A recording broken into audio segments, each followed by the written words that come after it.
आगे बढ़ेंगे world heart day पर। हृदय रोग विशेषज्ञ डॉक्टर नीरज जैन ने बताया है कि कोरोना वायरस से ठीक हुए मरीजों को हृदय से जुड़ी कई दिक्कतें नहीं होती, बल्कि ज्यादा स्ट्रेस लेने के कारण वो इस बीमारी की चपेट में आ जाते हैं। उन्होंने बताया है कि एक्सरसाइज को नियमित रूप से हिस्सा बनाना चाहिए, ज्यादा से ज्यादा फल और सब्जियों का इस्तेमाल करना चाहिए, स्मोकिंग से बचना चाहिए और ऐसे में दिल से जुड़ी बीमारियों से भी बचा जा सकता है। वर्ल्ड हार्ट डे पर हमारे साथ हैं जाने माने हृदय रोग विशेषज्ञ डॉक्टर नीरज जैन। आइए हम उनसे जानते हैं किस तरह से लोग आज भागदौड़ भरी जिंदगी में किस तरह से अपने हार्ट को हेल्दी रख सकते हैं। डॉक्टर साहब नमस्कार। सबसे पहले मैं आपको वर्ल्ड हार्ट डे की बधाई देना चाहता हूं। जैसा कि आपने पूछा कि अपने हार्ट को आपने कैसे हेल्दी रखना है, तो 3 ही टिप्स मेरी इस वक्त हैं। एक्सरसाइज को अपना एक रेगुलर प्रोटोकॉल बनाएं, अपनी लाइफ का हिस्सा बनाएं।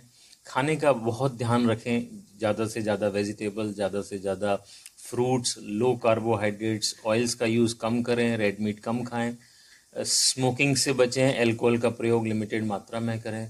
और तीसरा बहुत इंपॉर्टेंट चीज़ है कि स्ट्रेस को अपने से दूर रखें।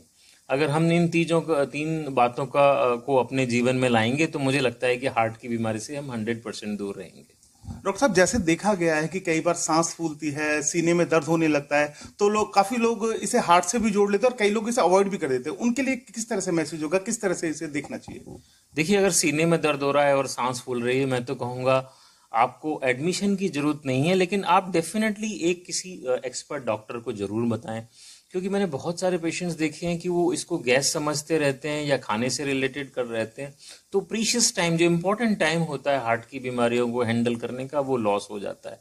उससे लॉन्ग टर्म लोगों को काफ़ी परेशानी होती है और बाईपास या एंजियोप्लास्टी कराने के बावजूद भी उनकी सांस में प्रॉब्लम नहीं जाती।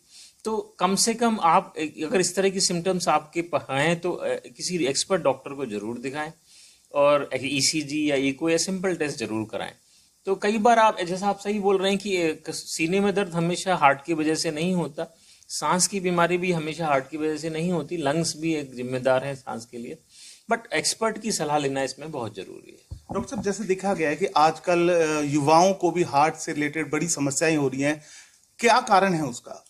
देखिए, बड़ा अनफॉर्चुनेट पार्ट है और लास्ट 5-6 ईयर्स से मैं देख रहा हूँ कि जितने भी हमारे पेशेंट्स आ रहे हैं जो पहले 60 साल के बाद आते थे, अब वो 40-45 साल के बाद आ रहे हैं हार्ट की प्रॉब्लम लेके, और उनको काफ़ी सीरियस हार्ट प्रॉब्लम निकल रही है।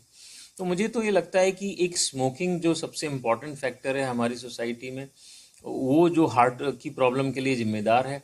दूसरा, स्ट्रेस बहुत है हमारा युवा, उनको नौकरी की प्रॉब्लम्स है, कोविड आ गया, नौकरी छिन गई, खाने पीने पे वो लोग ध्यान नहीं रख पाते, उनको लॉन्ग वर्किंग आवर्स होते हैं, बाहर खाना खाना पड़ता है।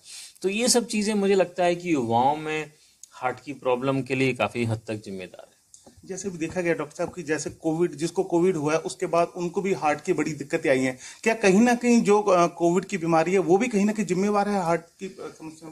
मुझे ऐसा लगता है कि ये सही नहीं है। कोविड के बाद बहुत लोगों को हार्ट की प्रॉब्लम नहीं हुई, जैसा मैंने लोगों को भ्रांति थी कि बहुत सारे लोगों को। कोविड के बाद लोगों में स्ट्रेस फैक्टर काफ़ी रहा और इससे स्ट्रेस फैक्टर के वजह से काफ़ी पेशेंट्स कोविड के बाद हमारे OPD में आए, जिनकी हार्ट रेट ज़्यादा थी या इनको श्वास की प्रॉब्लम थी, तो उनको थोड़ा सा काउंसिल करके या थोड़ी सी मेडिसिन एडजस्ट करके वो ठीक हो गए। कोविड की वजह से हार्ट अटैक हुए हैं, मैं ये नहीं कहता कि हार्ट अटैक की प्रॉब्लम नहीं हुई, बट उतनी ज़्यादा हद तक नहीं थी जितना इसको मीडिया ने या फिर पेपर्स ने उसको हाईलाइट किया। नरेंद्र शर्मा, जी मीडिया, फरीदाबाद।